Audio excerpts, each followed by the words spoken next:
Vous pouvez voir à l'écran que le titre de notre étude aujourd'hui, c'est l'épée et la captivité. Nous allons faire une petite révision de ce qu'on a étudié les 2 premières sessions et ensuite on va entrer dans notre nouveau matériel. Mais avant de faire cela, on va demander la présence du Seigneur. On ne devrait jamais ouvrir la parole de Dieu sans la prière. Donc je vous invite à incliner de manière révérencieuse la tête alors que je vais prier. Père éternel, nous te remercions pour la possibilité d'être là. Nous te remercions tout particulièrement pour ta parole, qui est un guide sûr dans un monde qui est si confus. Nous demandons, Père, que tu puisses nous parler à travers cette parole. Donne-nous la compréhension et une volonté de vivre en harmonie avec ce que tu nous révèles.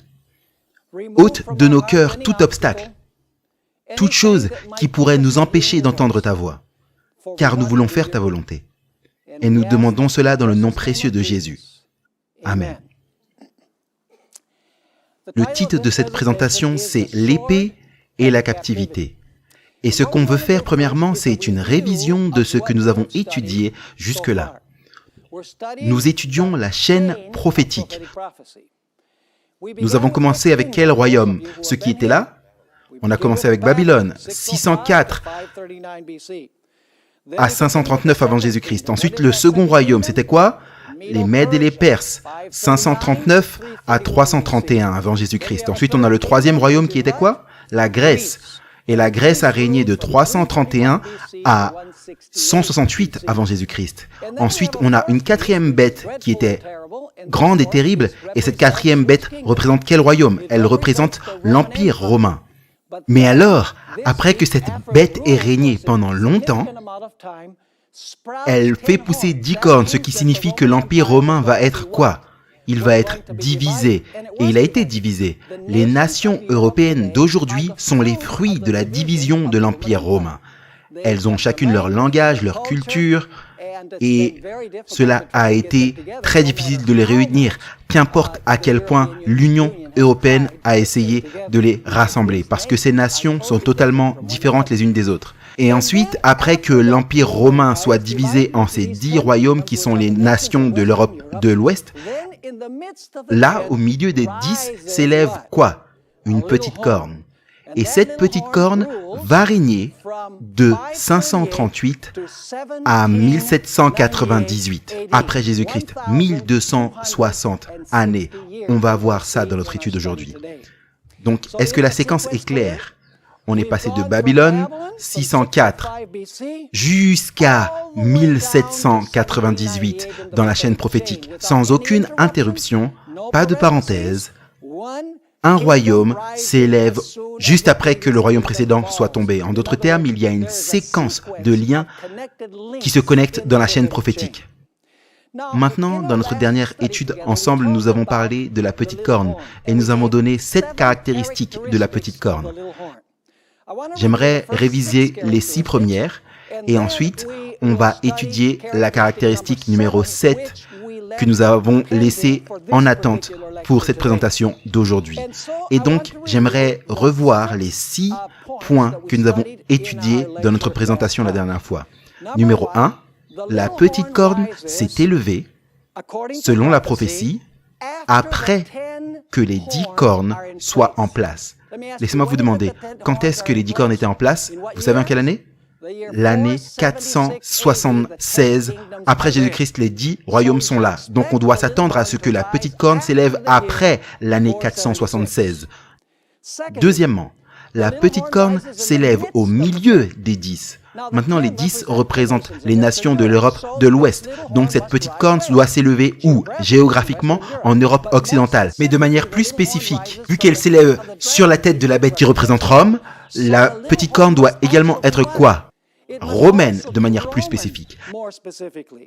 La caractéristique numéro 3, c'est que cette corne va déraciner 3 royaumes. 3 des 10 royaumes duquel l'Empire romain a été divisé vont être déracinés par la petite corne. Et ensuite, on remarque que cette petite corne va dire des blasphèmes contre le Très-Haut. Et on a identifié le blasphème comme étant un être humain qui prétend pouvoir pardonner les péchés ou se faisant représentant de Dieu sur la terre. On a également vu que la petite corne va persécuter les saints du Très-Haut. En d'autres termes, la petite corne va persécuter ceux qui demeurent fidèles à Dieu. Ensuite, on a également remarqué que la petite corne va penser pouvoir changer le temps ou la loi d'une certaine manière. Maintenant, laissez-moi vous demander, est-ce que la papauté catholique romaine accomplit chacune de ces caractéristiques? Oui, c'est le cas. Est-ce que la papauté romaine catholique s'est élevée après 476? Oui. S'est-elle élevée en Europe occidentale de manière plus spécifique à Rome? Absolument. A-t-elle déraciné 3 royaumes? Tout à fait. Les Hérules, les Vandales et les Ostrogoths. Profère-t-elle des blasphèmes contre le Très-Haut? La papauté dit-elle qu'elle a le pouvoir de pardonner les péchés? Dit-elle qu'elle est la représentante de Christ sur terre? C'est affirmatif.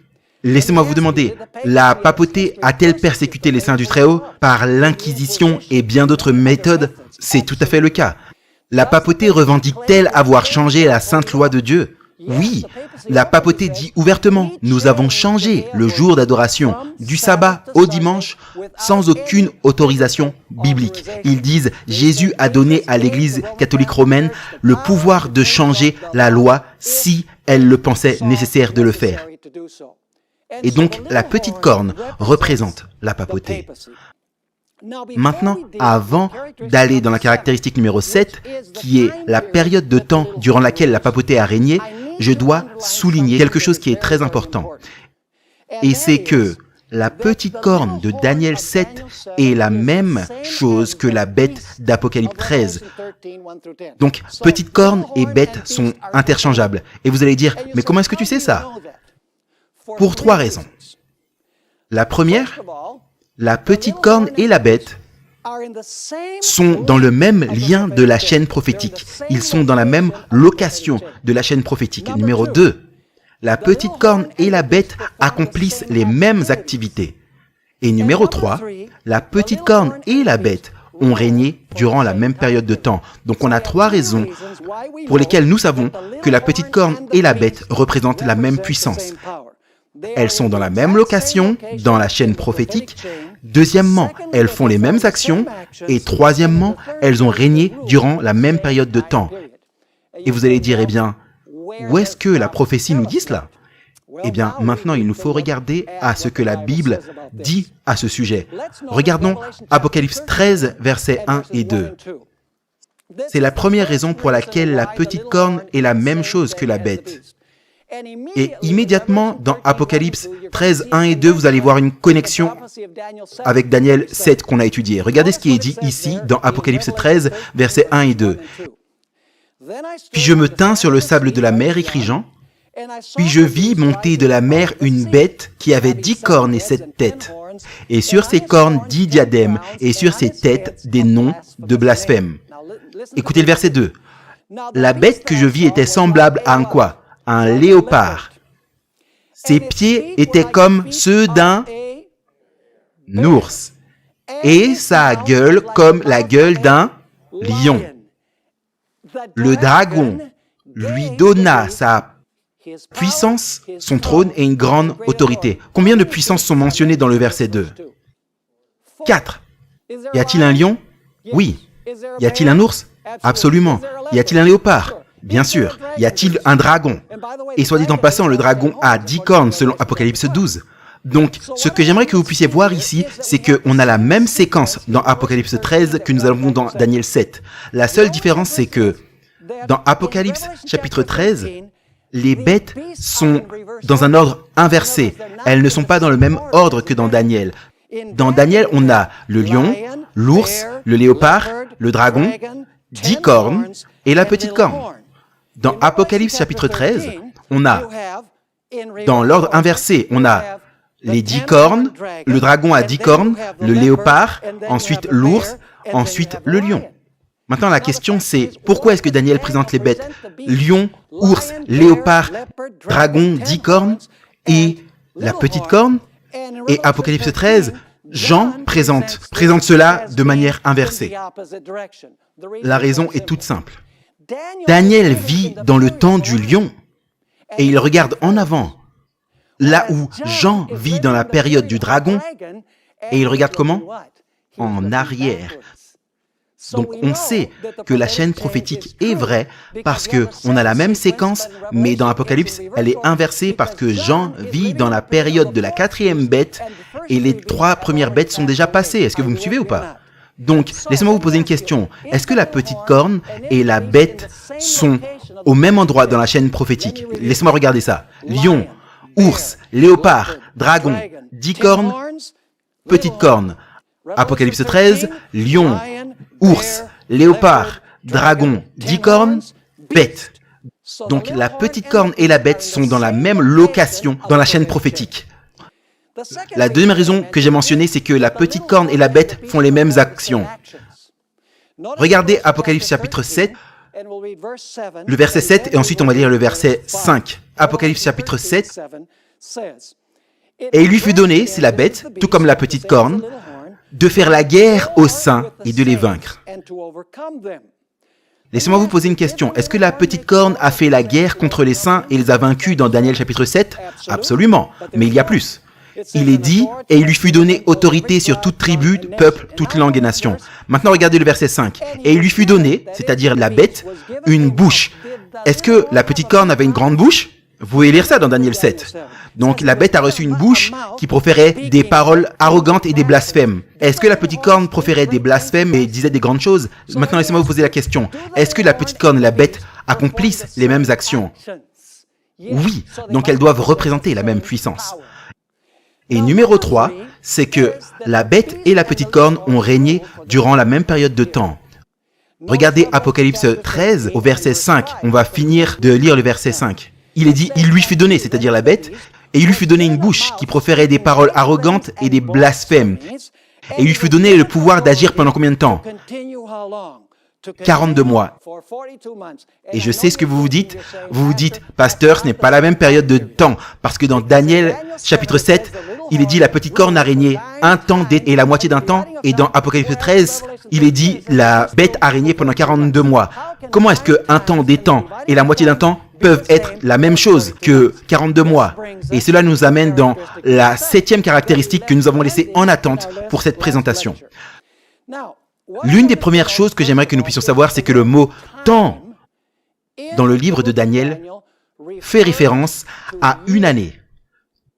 Temps et une année. Et vous vous dites, comment est-ce que tu sais ça? C'est très simple. Vous vous souvenez dans Daniel chapitre 4 que Nebuchadnezzar était hors de sens pendant un temps? Combien de temps allait passer sur Nebuchadnezzar avant qu'il regagne sa sanité? L'ange dit, 7 ans passeront sur lui. Qu'est-ce que cela signifie que 7 ans vont passer sur Nebuchadnezzar? Ça veut dire qu'il sera hors de sens pendant combien de temps? 7 années. Le mot « temps » font référence à « année ». C'est le premier point qu'il nous faut remarquer. Donc, un temps, des temps et la moitié d'un temps serait combien d'années? 3,5. Un temps, une année. Des temps sans qualificatif, c'est la dualité en hébreu, donc c'est-à-dire 2, et la moitié d'un temps, c'est la moitié d'une année. Donc c'est 3 ans et demi. Et il n'y a aucun érudit biblique qui est en désaccord avec ça. Donc c'est 3 ans et demi, un temps, des temps et la moitié d'un temps, qu'importe votre dénomination. Et le point important, c'est est-ce que ce sont des années littérales ou des années symboliques? C'est la grande question. Et il y a plusieurs indices qui nous indiquent qu'on parle d'années symboliques. La première chose, c'est pourquoi est-ce que ces choses sont symboliques? C'est parce que tout dans Daniel chapitre 7 est symbolique. Laissez-moi vous demander, est-ce que le lion est symbolique? Est-ce que les ailes du lion sont symboliques? Est-ce que l'ours est symbolique? Est-ce que les 3 côtes dans la gueule de l'ours sont symboliques? Est-ce que le léopard est symbolique? Est-ce que les ailes du léopard sont symboliques? Est-ce que les 4 têtes du léopard sont symboliques? Est-ce que la bête semblable à un dragon est symbolique? La dernière fois que j'ai regardé, il n'y a pas de bête dragon qui existe dans le monde. Est-ce que les 10 cornes sur la tête du dragon sont symboliques? Tout dans le chapitre 7 est symbolique, mais le temps est littéral. Est-ce que ça fait sens? Vous allez remarquer également que l'expression a un goût symbolique. Si je devais quitter Fresno et revenir dans 3 ans et demi, est-ce que je vous aurais dit, mes amis, ne vous inquiétez pas, je vais revenir dans un temps, des temps et la moitié d'un temps? Si je dis ça, vous allez dire, mais Pasteur Bor, ce n'est pas la façon dont on décrit le temps. Lorsque la Bible veut décrire 3 années et demie littérales, elle le fait comme dans Jacques 5, 17, où il est dit, Élie ferma les cieux afin qu'il ne pleuve pas pendant 3 ans et 6 mois. C'est la façon normale de s'exprimer. Et la Bible l'exprime également ainsi dans Jacques chapitre 5, verset 17.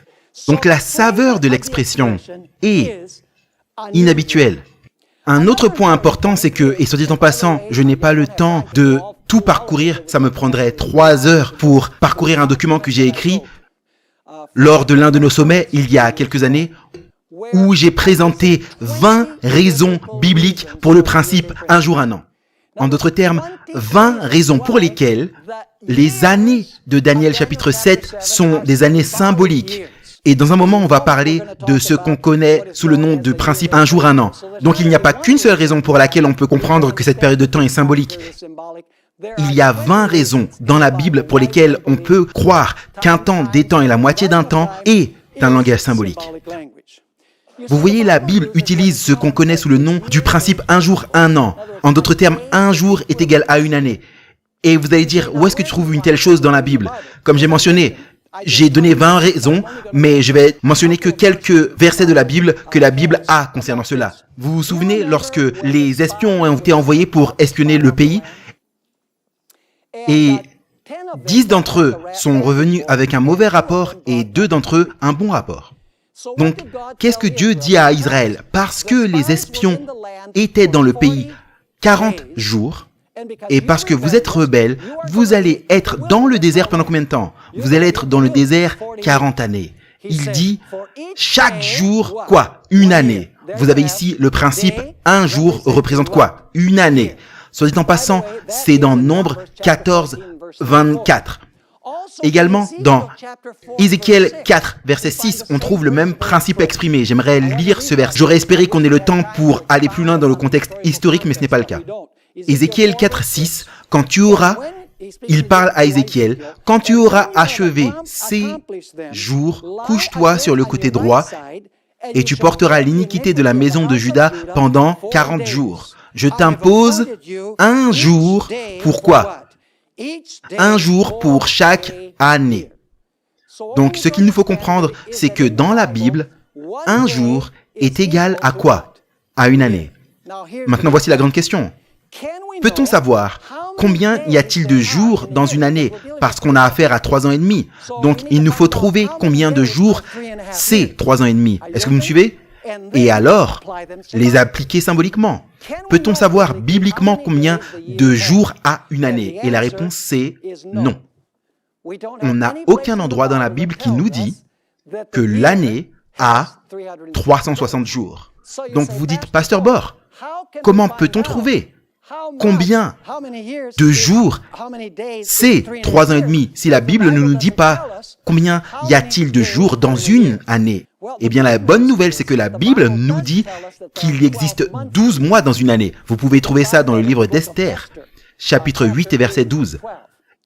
Et la Bible nous dit également que chaque mois a 30 jours. Donc, si chaque mois a 30 jours, qu'est-ce que vous faites pour trouver combien y a-t-il de jours dans une année? Eh bien, il vous faut appliquer 12 mois, parce que la Bible dit qu'il y a 12 mois dans une année, par 30 jours. Et le résultat, c'est quoi? 360. Donc, sachant le nombre de jours dans un mois, on peut trouver combien y a-t-il de jours dans une quoi? Dans une année. Vous me suivez jusque-là? Maintenant, vous allez dire, Pasteur, tu n'as pas prouvé que le mois biblique a 30 jours. Et vous aurez raison. Et c'est le point vers lequel on va se tourner maintenant. On va prouver bibliquement que le mois biblique a 30 jours. Si le mois biblique a 30 jours, tout ce que vous avez à faire, c'est multiplier 30 par 12 mois dans une année. Et le résultat, c'est 360. Et parce que vous avez un temps, c'est une année, 360 jours. Des temps, c'est 2 années, 720 jours. Et la moitié d'un temps, 180 jours, ce serait combien de temps? Un temps, des temps et la moitié d'un temps. Ce serait 1260 jours. Mais dans la prophétie, les jours sont égaux à quoi? À une année. Vous me suivez ou pas? C'est une très courte leçon de maths. Et certaines personnes trouvent que c'est très compliqué à comprendre, mais ce n'est pas si difficile. Maintenant, quelle est la première raison pour laquelle on peut savoir que le mois biblique a 30 jours? Eh bien, le fait, c'est que cette période de la petite corne est exprimée de 3 façons différentes. Elle est exprimée comme un temps, des temps et la moitié d'un temps. Ça, c'est dans Daniel 7. Et également dans Apocalypse 12. Elle est exprimée comme étant 42 mois dans Apocalypse 11, qu'on ne va pas prendre maintenant, et également dans Apocalypse 13, 5 qu'on a lu. Et elle est également décrite dans Apocalypse 12 comme 1260 jours. Maintenant, c'est intéressant. Laissez-moi vous poser une question. Si vous multipliez 42 mois, combien de jours à un mois? 30 jours. Si vous multipliez 42 mois fois 30 jours, c'est quoi le total? 1260. Si vous multipliez 3 ans et demi par 360 jours par année, c'est quoi le total? 1260 jours. Et si vous ne comprenez toujours pas, dans Apocalypse 12, il est dit que le dragon est allé après la femme pour la persécuter pendant 1260 jours. Donc, combien de jours contient un mois biblique? Le mois biblique doit avoir 30 jours parce que 30 jours fois 42 mois, c'est 1260. Donc, combien de temps la petite corne va-t-elle régner? Elle va régner de son début jusqu'au temps où elle va arrêter de régner. 1260 quoi? 1260 jours, mais un jour égale une année. Donc la papauté va régner de 538 à 1798. Et on va parler un petit peu de ce qui s'est passé en 1798 dans quelques instants. Il y a une deuxième raison pour laquelle on sait que le mois biblique a 30 jours. Et c'est très tôt dans la Bible, c'est dans le livre de la Genèse, dès le début. Allez avec moi dans Genèse chapitre 7, versets 11 à 12. Genèse 7, 11 à 12. J'aimerais que vous puissiez regarder ça attentivement. Dans la 600e année de la vie de Noé, au 2e mois, quel jour? Le 17e jour du mois. En ce jour-là, toutes les sources du grand abîme jaillirent et les écluses des cieux s'ouvrirent. Donc quand est-ce que le déluge vint? Le déluge vint la 600e année de la vie de Noé, le second mois et le 17e jour. Souvenez-vous de ce jour. Maintenant, allons dans Genèse 8, versets 3 à 5. Genèse 8, 3 à 5. Et tout ça, on trouve ça dans la Bible. On ne devine pas, on ne fait pas de conjecture, on laisse la Bible s'expliquer elle-même. Le Saint-Esprit a mis dans la Bible tout ce dont on a besoin pour expliquer la Bible. Le Saint-Esprit n'a pas fait que les pasteurs et les théologiens soient nécessaires, absolument indispensables. Je ne dis pas que les théologiens et les pasteurs ne servent à rien, mais ce que je dis, c'est que même si on ne les avait pas, on serait toujours en mesure de déterminer quelle est la volonté de Dieu à partir de la parole. Maintenant, regardez ce qui est dit dans Genèse 8, 3 à 5. Les eaux se retirèrent, on continue à partir du moment où le déluge a commencé. Les eaux se retirèrent de dessus la terre. Au bout de 150 jours, les eaux diminuèrent. L'arche s'arrêta le 7e mois, le 17e jour du mois, sur les montagnes d'Ararat. Est-ce que vous ne trouvez pas quelque chose d'intéressant à partir de ce passage? Quand le déluge est-il venu? Le 2e mois, le 17e jour, la 600e année. Quand est-ce que les eaux diminuèrent après combien de jours? 150 jours. À quelle date il nous est dit que les eaux diminuèrent? Le 7e mois, le 17e jour, la 600e année de la vie de Noah. Combien de mois entre le 2e mois et le 7e mois? 5. Et ça fait combien de jours? 150. Donc, vous divisez 150 par 5 et voici ce que vous avez. 30. Chaque mois a quoi? 30 jours. Vous me suivez? Je ne suis pas là pour refaire une leçon de maths, mais toutes ces choses sont importantes pour comprendre cette prophétie. Maintenant, il nous faut parler du point de fin de la domination de la papauté. Quelque chose a dû se passer dans l'année 1798 qui a ôté le pouvoir de la papauté, qui a mis une fin à la période de domination de la papauté. Regardons les 3 étapes de la 4e bête. Premièrement, on a le dragon qui règne seul. Vous vous souvenez de ça? La bête semblable au dragon représente l'Empire romain. Pendant la plupart du temps de sa carrière, l'Empire romain était un empire, il était uni. Ensuite, lorsqu'on atteint l'année 476, l'Empire romain a été divisé en quoi? En 10 royaumes, donc les 10 cornes. Et une petite corne se lève en 538, et la dernière corne rebelle, les Ostrogoths, sont déracinés, et maintenant la papauté a le pouvoir souverain parce qu'elle n'a pas d'opposition d'aucun de ces royaumes. Donc en 538, la papauté commence à régner, et donc on devra arriver à quelle date pour trouver le point de fin des 1260 années? Tout ce que vous avez à faire, c'est d'ajouter à 538 1260. Et ça vous amène à quelle année? Ça vous amène à l'année 1798. Et vous dites, Pasteur Bor, est-ce que quelque chose d'important s'est passé en 1798? Écoutez attentivement ce que je vais vous dire. La papauté a commencé à régner lorsque le dernier royaume rebelle a été déraciné. C'était en 538, les Ostrogoths. Et on sait que c'était au mois de février de 538. Donc, on s'attendrait à ce que 1260 années plus tard, le pouvoir de la papauté soit ôté en quel mois? En février de 1798. Et c'était le cas.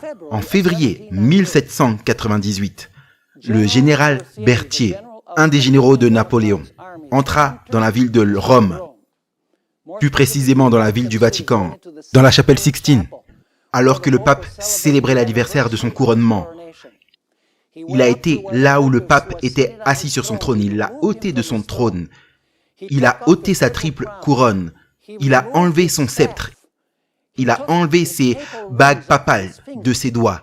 Et il a dit, ton règne et domination est arrivé à sa fin. Et le pape a été fait captif en France, où il est mort en 1799.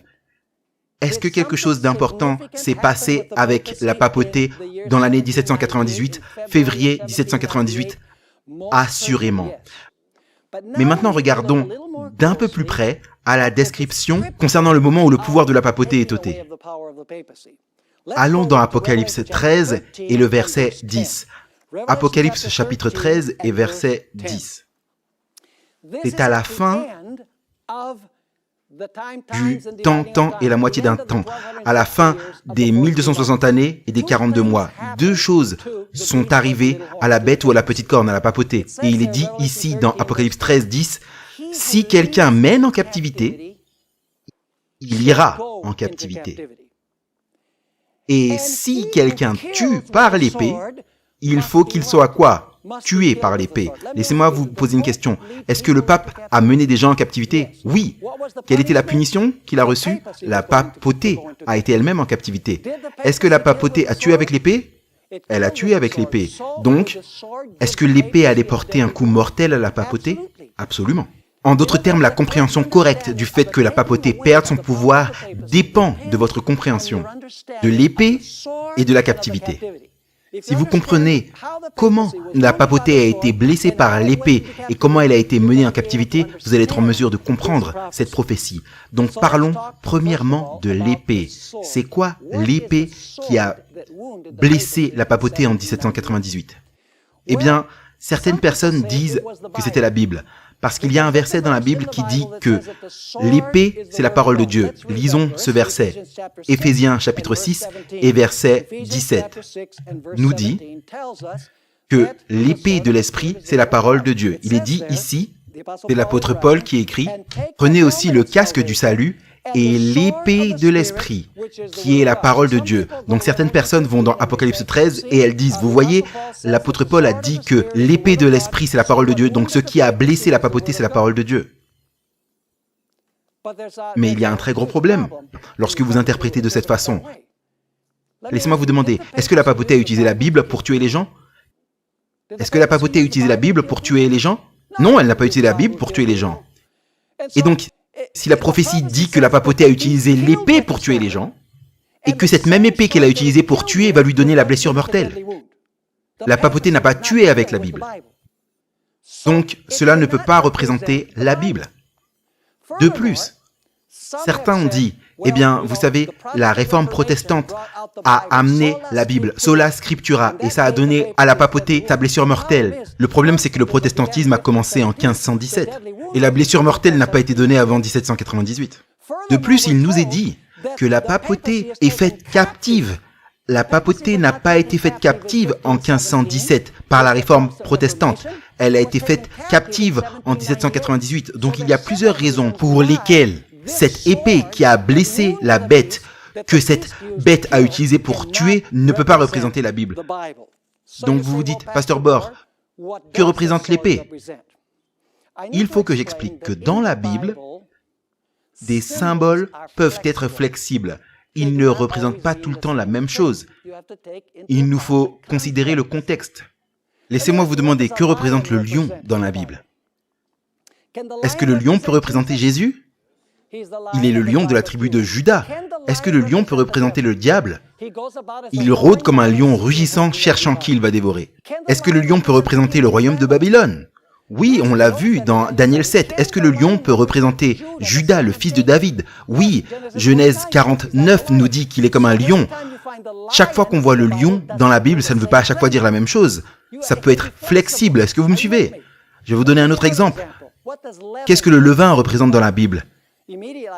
Immédiatement, j'ai entendu la réponse, le péché. Oui, mais pas tout le temps. Jésus a donné une parabole sur le levain. Il dit, vous mettez le levain dans la pâte, et lorsque vous mettez le levain dans la pâte, ça fait lever la pâte. Il enseignait que lorsque le Saint-Esprit est placé dans l'Église, l'Église croît. Donc, le levain peut représenter le Saint-Esprit. Il peut également représenter le péché, en fonction du contexte dans lequel le symbole apparaît. Vous me suivez ou pas? Je vais vous donner un autre exemple. Genèse 6 parle des fils de Dieu qui ont eu des relations sexuelles avec les filles des hommes. Maintenant, si vous lisez la plupart des commentaires, ils vont vous dire que les fils de Dieu étaient des anges qui sont venus sur terre et qui ont eu des relations sexuelles avec des femmes humaines, qui étaient les filles des hommes. Et ils vont dire que le résultat était les géants, des hybrides, à moitié humains et à moitié anges. C'est ce que les gens croient aujourd'hui. Ils ne prennent pas en compte le contexte. Vous savez pourquoi ils l'interprètent de cette façon? Parce que dans le livre de Job, il est dit que les fils de Dieu sont venus se présenter devant le Seigneur et le diable vint au milieu d'eux. Et ils disent, les fils de Dieu ici, c'est clairement les anges qui sont venus se présenter devant Dieu. Donc si les fils de Dieu dans Job sont les anges, alors ils doivent également être les anges dans Genèse. Le problème, c'est qu'ils ne prennent pas en compte le contexte. Vous voyez, dans Genèse chapitre 4, vous avez la généalogie de Caïn. 3 femmes méchantes sont mentionnées dans cette généalogie, elles sont les filles des hommes. Et dans Genèse 5, vous avez les descendants de Seth. Ça, c'est la lignée juste. Ce sont eux les fils de Dieu. Et donc dans Genèse 6, 1 et 2, on a les fils de Dieu qui vont vers les filles des hommes. En d'autres termes, les justes se sont mélangés avec les injustes, selon le contexte. Donc, les fils de Dieu ne se réfèrent pas toujours aux anges. C'est le cas dans Job, mais pas dans Genèse ici. La Bible dit à d'autres endroits que nous sommes tous fils de Dieu et aucun d'entre nous ne ressemble à un ange. Les fils de Dieu peuvent faire également référence aux justes aujourd'hui, selon la Bible.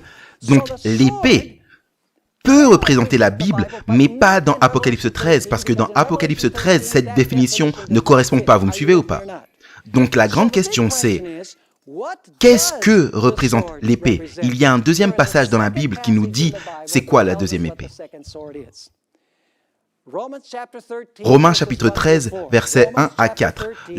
Romains 13, 1 à 4.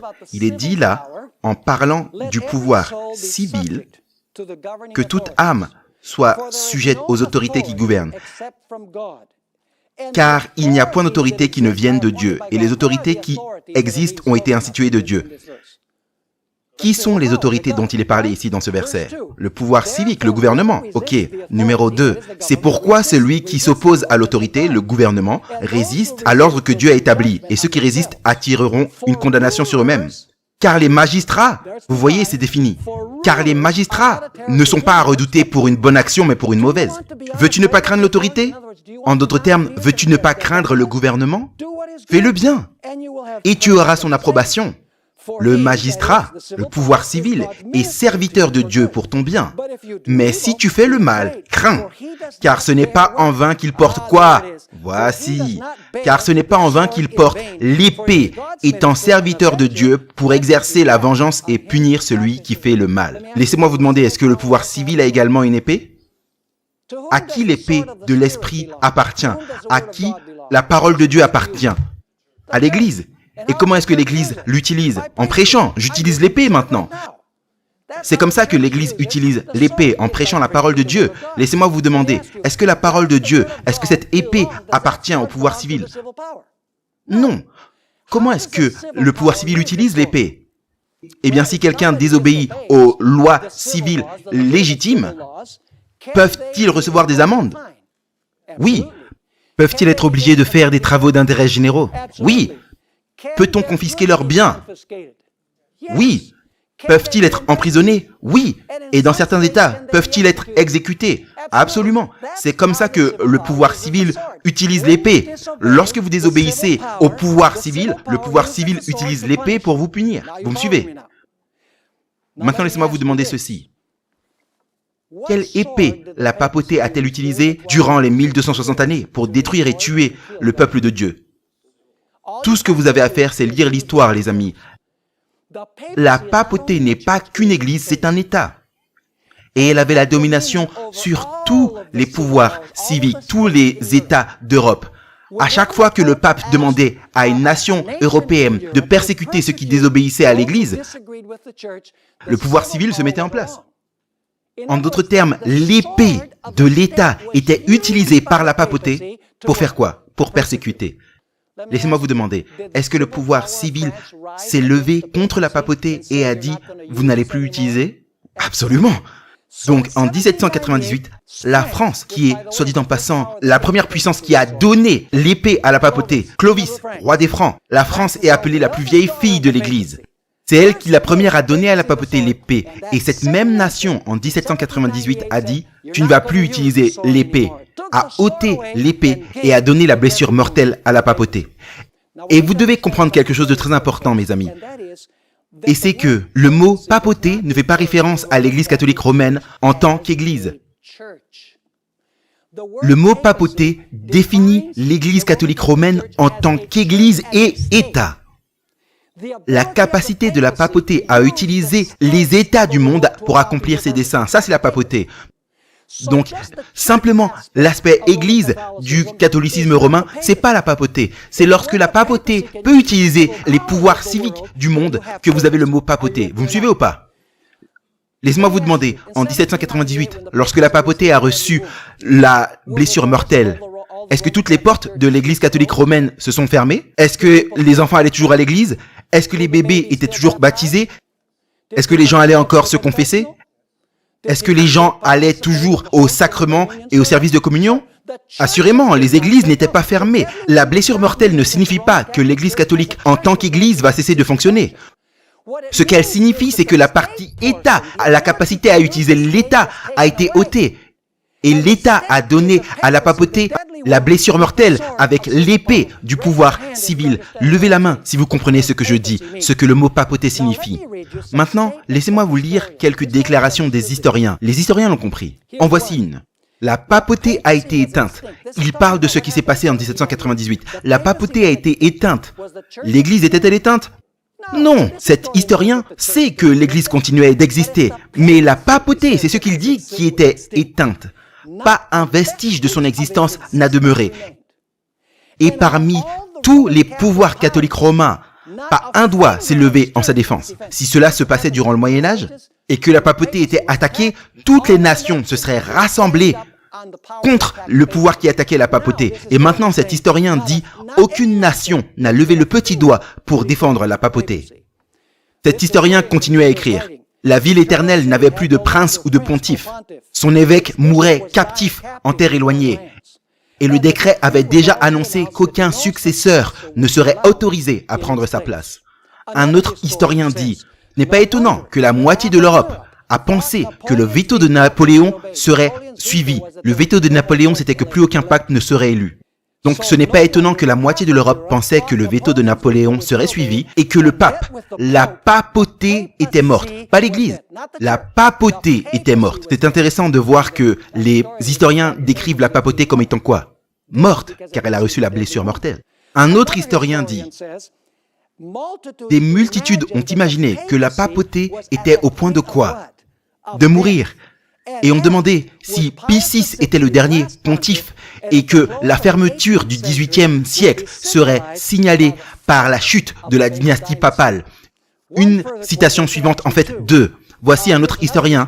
La papauté a souffert sa plus profonde humiliation et est apparue comme étant quoi? Annihilée.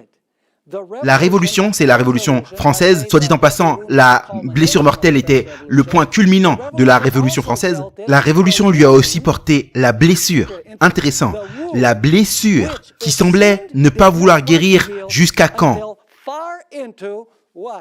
Le XXe siècle. Une autre citation. L'objet du directoire français était la destruction du gouvernement pontifical. Pas de l'Église, soit dit en passant, mais du gouvernement pontifical, comme étant l'ennemi irréconciliable de la République. Le pape âgé, qui est Pie VI, a été sommé de renoncer au gouvernement temporel. Vous voyez, il ne pouvait plus être un gouvernant temporel. Il n'aurait plus d'État. Donc, il est dit qu'il a été sommé de rendre le gouvernement temporel. Sur son refus, il a été tiré de l'autel, ses bagues ôtées de ses doigts, et finalement, après avoir proclamé le pouvoir temporel aboli, les vainqueurs ont emprisonné le pape et l'ont mené en Toscane, d'où il n'est jamais revenu. Donc, est-ce que vous comprenez ce qu'était la blessure mortelle avec l'épée? Mais maintenant, il nous faut parler de la captivité. Qu'est-ce que cela veut dire lorsqu'il est dit que la papauté a mené à la captivité et qu'elle-même sera emmenée en captivité? Vous savez, usuellement, on dit, même dans les cercles adventistes, on dit que la captivité a été accomplie lorsque le pape Pie VI a été fait prisonnier et qu'il est mort en France. Mais il y a quelque chose de plus large que ça. Parce que la blessure mortelle n'est pas quelque chose qui a été infligé à un pape individuel, c'est infligé à la bête, et la bête a régné pendant 1260 années. Et en d'autres termes, la captivité et la blessure est donnée au système dans son ensemble. Le pape Pie VI et le fait qu'il soit fait prisonnier n'est que le point culminant de ce qui a existé pendant 1260 années. En d'autres termes, nous devons comprendre que la blessure mortelle et la captivité n'est pas une captivité et une blessure mortelle faite à un pape singulier, mais au système dans son ensemble de la papauté. Vous me suivez ou pas? Maintenant, comment est-ce qu'on comprend la captivité? Écoutez, c'est très simple. Aussi longtemps que la papauté est en mesure d'utiliser le pouvoir civil du monde, elle est libre. Lorsque les pouvoirs civiques du monde enlèvent leur soutien, la papauté est en captivité. Vous me suivez ou pas? Maintenant, vous dites, mais comment tu sais ça à partir de la Bible? Eh bien, c'est très simple. Le livre d'Apocalypse s'explique lui-même. Le parallèle le plus proche du fait d'être en captivité et libéré de la captivité se trouve dans Apocalypse 20. Laissez-moi vous demander, est-ce que le diable aujourd'hui est très actif dans le monde, accomplissant sa volonté et son dessein? Si vous dites non, vous avez peut-être été dans un coma durant les dernières années. Laissez-moi vous demander, où se trouve la puissance du diable? Elle réside dans le fait qu'il peut utiliser les dirigeants de ce monde pour accomplir sa volonté. Laissez-moi vous donner un exemple. Le dragon se tint près de la femme pour dévorer son enfant dès qu'il allait naître. Est-ce que le diable s'est tenu personnellement près de Marie pour attendre que Jésus naisse? Bien sûr que non. Comment il a cherché à accomplir son dessein de détruire Christ? Par un leader politique. Est-ce que c'est la même chose avec la mort de Christ? Est-ce que le diable a utilisé Ponce Pilate pour le condamner à mort? A-t-il utilisé le pharaon pour chercher à détruire Moïse? Oui, vous voyez, le diable accomplit ses desseins en utilisant les leaders civils de ce monde. Donc, lorsqu'on utilise les leaders civiques de ce monde, il est libre et il est bien. Mais que se passerait-il? Laissez-moi vous poser la question. Y a-t-il un temps qui va arriver où le diable va recevoir une blessure mortelle et où il va être emmené en captivité? Oui. Où est-ce que c'est décrit? Dans Apocalypse 20. Qu'est-ce qui va se passer lorsque Jésus vient concernant toute la base de soutien de Satan? Que va-t-il arriver à tous ces leaders que Satan a utilisés pour accomplir ses desseins? Ils vont tous mourir lors de la seconde venue de Christ. Donc qu'est-ce qui va arriver au diable? La Bible dit qu'un ange est descendu du ciel et qu'est-ce qu'il avait? Il avait une grande chaîne dans sa main et il va envoyer le diable en quoi? En prison, c'est dit là. En d'autres termes, il va être emprisonné. Pourquoi est-ce que le diable est emprisonné? Parce qu'il n'a plus personne par qui il peut accomplir sa volonté. Donc lorsqu'il est en mesure d'utiliser les rois, il est libre. Mais lorsqu'il n'est pas en mesure, il est captif. Est-ce que vous me suivez ou pas? Mais lorsque Jésus va revenir après le millénium, ce qu'on appelle la troisième venue, la Bible dit que Satan va être quoi? Libéré de sa prison. Pourquoi? Parce que tous les rois et leaders qu'il a utilisés vont quoi? Ils vont ressusciter. C'est la Bible qui le dit. Va-t-il retrouver son pouvoir? Sa blessure sera-t-elle guérie? Oui, est-ce que vous me suivez? Donc laissez-moi vous demander, que représente la captivité de la papauté? Eh bien mes amis, ça signifie simplement que les pouvoirs civils de ce monde vont retirer leur pouvoir et que la papauté ne pourra plus les utiliser. Donc si la papauté ne peut plus utiliser le pouvoir civil, s'il ne peut plus utiliser les rois de ce monde, la papauté est quoi? Blessée, elle est emprisonnée. Donc laissez-moi vous demander, que serait la guérison de la blessure mortelle et la libération de la captivité? Ça doit être que l'épée du pouvoir civil sera restaurée à la papauté et les pouvoirs civils vont à nouveau supporter la papauté. Vous me suivez ou pas? La guérison de la blessure mortelle signifie simplement que les pouvoirs civils de ce monde vont donner à la papauté leur soutien qu'ils lui ont retiré il y a plus de 200 ans. Est-ce que ça fait sens? Donc, à quel point est-ce que c'est important de comprendre l'épée et de comprendre la captivité? Vous ne pouvez pas comprendre cette prophétie, vous ne pouvez pas comprendre la blessure mortelle de la papauté à moins que vous ne compreniez ce qu'est la blessure et ce qu'est l'épée et la captivité. Maintenant, laissez-moi vous lire quelques déclarations d'un cardinal de l'Église catholique romaine. C'est un converti de l'Église anglicane. Ça date du milieu des années 1800. Le cardinal Edward Henry Manning. Il a écrit un livre très intéressant, Le pouvoir temporel du vicaire de Jésus-Christ. Et j'aimerais lire quelques déclarations ici où il dit en réalité ce que je suis en train de dire. Mais il ne réalise pas qu'il commente en réalité Apocalypse 13. En réalité, s'il s'était vraiment arrêté pour réfléchir à ça, il n'aurait peut-être pas écrit ce que je vais vous lire maintenant. Mais qu'importe, il a plusieurs déclarations. Laissez-moi lire ça. L'abandon de Rome.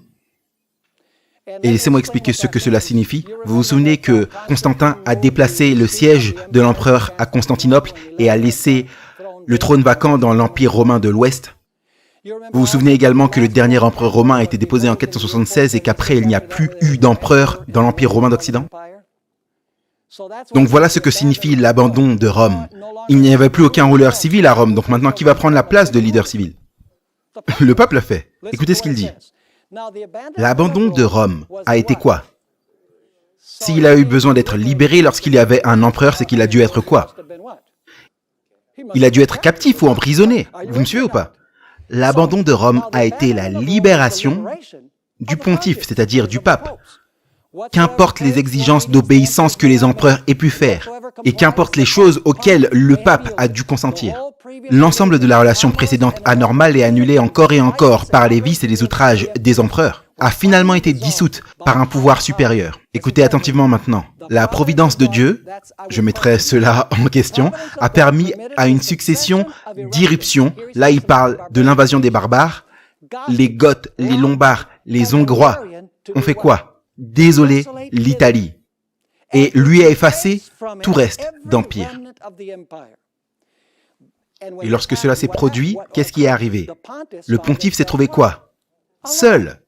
Le seul, c'est-à-dire l'unique fontaine d'ordre, de paix, de loi et de sécurité. Et à partir de cette heure, voici encore ce mot, cette heure de quoi? Libération providentielle. Lorsque l'empereur est parti, à partir de cette heure de libération providentielle, quand par une intervention divine, écoutez ça maintenant, les quoi? Oh, il était donc enchaîné avant lorsqu'il ne pouvait pas utiliser les leaders civils, lorsqu'il ne pouvait pas diriger les affaires civiles. Il est dit, les chaînes tombèrent des mains du successeur de Pierre. D'un coup, comme si personne avant lui, aucun souverain n'avait régné dans Rome, excepté le vicaire de Jésus-Christ. Vous comprenez ce qui est dit? Regardez la citation suivante du même livre. La papauté a attendu jusqu'à ce qu'un tel temps pour que Dieu puisse briser son quoi? Là encore, on a la captivité. Briser son lien en morceaux. Et puisse être, c'est quoi le mot suivant? Être libéré. De quoi avait-elle besoin d'être libérée? De la subjection au pouvoir civil. Est-ce que la papauté aujourd'hui est sujette au pouvoir civil? Est-elle en mesure d'utiliser son pouvoir civil comme elle était en mesure de le faire dans le passé? Pas encore, mais on y arrive. Donc il est dit, elle a attendu jusqu'à ce qu'un tel temps arrive pour que Dieu puisse briser son lien en morceaux et qu'elle puisse être libérée de sa subjection au pouvoir civil et être intronisée en possession d'une souveraineté temporelle qui lui appartient. En voici une autre. Je dis donc que c'était l'acte de Dieu même qui a libéré, remarquez le mot, qui a libéré son vicaire sur la terre de la subjection au pouvoir temporel. Donc lorsque la papauté n'est pas sujette au pouvoir temporel, la papauté est quoi? Libre. Mais lorsqu'elle est sujette au pouvoir temporel, comme lorsqu'il y a un César ou un empereur sur le trône, alors la papauté est quoi? Elle est captive ou restreinte. Donc il dit, je dis donc que c'est l'acte même de Dieu qui a libéré son vicaire des pouvoirs temporaux. Et maintenant, remarquez la période temporelle qu'il utilise. Et durant 1260 années, les évêques de Rome ont régné comme des princes temporels. Est-ce que c'est assez proche de 1260 années? C'est un catholique romain qui admet que c'était minimum 1200 années que ça a duré. Regardez la citation suivante. La conversion de l'empereur à la chrétienté et ensuite le fait qu'il soit enlevé, le fait que Constantin a enlevé le siège d'empereur à l'Est, a libéré. S'il a été libéré, il se passait quoi avant? Il était lié ou captif, a libéré le vicaire de Jésus-Christ de quoi? Nous y voici, de la subjection temporelle. Et ensuite, par l'action de la même providence, il fut revêtu des mêmes prérogatives que l'autorité locale propre et authentique sur cet État et territoire. Et les peuples se sont engagés à sa charge. À cette heure que je dirais il y a 150 ans, ou, pour parler dans des limites, je dirais, était 1200, la voici encore, le souverain pontife a été l'authentique, véritable souverain, exerçant les prérogatives de la royauté qui lui fut remise par la volonté de Dieu sur le peuple duquel il est le Père en toutes choses, à la fois quoi? Spirituel et temporel, Église et État. N'est-ce pas une déclaration très révélatrice? Il ne réalise pas qu'il décrit la libération de la papauté quand il n'y a plus eu d'empereur et le fait que la papauté soit liée en 1798 lorsque le pouvoir civil a dit « tu ne peux plus nous utiliser ». Incroyable. Maintenant, il y a quelque chose qui n'est pas mentionné dans Daniel chapitre 7 et qui est mentionné dans Apocalypse 13. Et c'est dans Daniel 7, cette quatrième bête n'a que 3 périodes de domination, 3 périodes explicites de domination. Vous avez la quatrième bête elle-même, l'Empire romain. Ensuite, vous avez les 10 cornes, c'est l'Empire romain divisé. Ensuite, vous avez la Rome papale régnant pendant 1260 années. Mais la prophétie semble s'arrêter là dans Daniel 7. Elle laisse entendre que la petite corne sera là parce qu'il est dit qu'elle sera détruite lorsque Christ reviendra. Donc, on peut comprendre que la petite corne sera toujours là au temps de la seconde venue. Mais un autre état de la petite corne n'est pas explicite dans Daniel 7, mais il l'est dans Apocalypse 13. Laissez-moi vous demander, est-ce qu'un temps va venir où la papauté va récupérer sa liberté et va guérir de sa blessure mortelle? Avez-vous observé ce qui se passe dans le monde aujourd'hui? Avez-vous observé ce qui se passe aux États-Unis aujourd'hui, dans son lien, dans sa connexion avec la papauté? Laissez-moi simplement lire à partir du livre d'Apocalypse ce qu'il nous est dit concernant le dernier état de cette petite corne. C'est le 4e état de cette 4e bête. Premièrement, l'Empire romain uni. Après l'Empire romain uni, vous avez l'Empire romain divisé. Ensuite, vous avez la papauté qui règne pendant 1260 années, une période durant laquelle elle est blessée, et ensuite la captivité, et ensuite sa blessure mortelle est quoi? Guérie. Et elle va faire dans le futur ce qu'elle a fait dans le passé. Et vous allez dire, est-ce que ça c'est dans la Bible? Et je vais vous dire oui. Allez avec moi dans Apocalypse 13 au verset 3. Parlant de la bête, il est dit, et je vis l'une de ses têtes comme si elle avait été quoi? Blessée à mort. Maintenant, voici le reste de l'histoire. Mais sa blessure mortelle fut guérie. La bête va-t-elle récupérer sa puissance? Que serait la guérison de la blessure? Eh bien, ça doit être qu'elle puisse à nouveau utiliser la puissance civile. Qu'est-ce que cela signifie? Qu'elle va être libérée de la captivité? Oui, parce qu'elle sera en mesure d'utiliser à nouveau le pouvoir civil. Vous voyez, c'est très simple. Donc il est dit, et sa blessure mortelle fut guérie, et tout Fresno également. Et il est dit, toute la terre était quoi? Dans l'admiration derrière la bête. Est-ce que le monde entier va suivre la bête? Selon ce texte, oui. Combien de protestants croient en cela? Les protestants ont abandonné cette méthode d'interpréter la prophétie biblique. Ainsi, les grands leaders du protestantisme, tels que Joel Osteen, Rick Warren, Kenneth Copeland, etc., ont fait des voyages à Rome et ont parlé de manière glorieuse du système catholique romain. S'ils comprenaient cette prophétie, s'ils comprenaient que la papauté est la petite corne ou la bête, ferait-il cela? Non. Ils ont jeté la méthode. La méthode en chaîne où on peut suivre la séquence des pouvoirs un lien après l'autre. Et par conséquent, ils ne peuvent pas voir les dangers de ce système qui a régné dans le passé. Et par conséquent, ils seront pris dans le piège. Et ils vont se réveiller uniquement lorsqu'il sera trop tard pour s'échapper du piège. Qui va leur dire cela? Écoutez, l'église adventiste du 7e jour est la seule église dans le monde qui utilise cette méthode aujourd'hui. La réforme protestante l'a utilisée. Si Martin Luther et Jean Calvin ressuscitaient aujourd'hui, ils auraient une attaque cardiaque. Car ils ne reconnaîtraient pas les églises qui sont sorties à cause de leurs actions. Parce que Luther et Calvin croyaient que la papauté était l'antéchrist.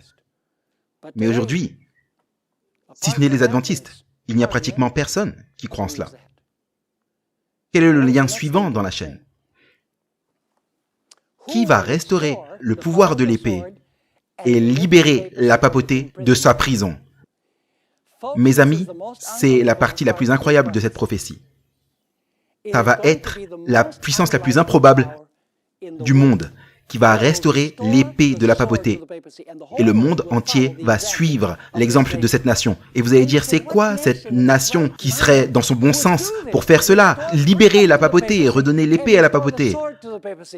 La nation la plus improbable. Et j'aimerais dire cela. Cette nation, c'est l'éléphant dans la pièce. Tout le monde peut la voir.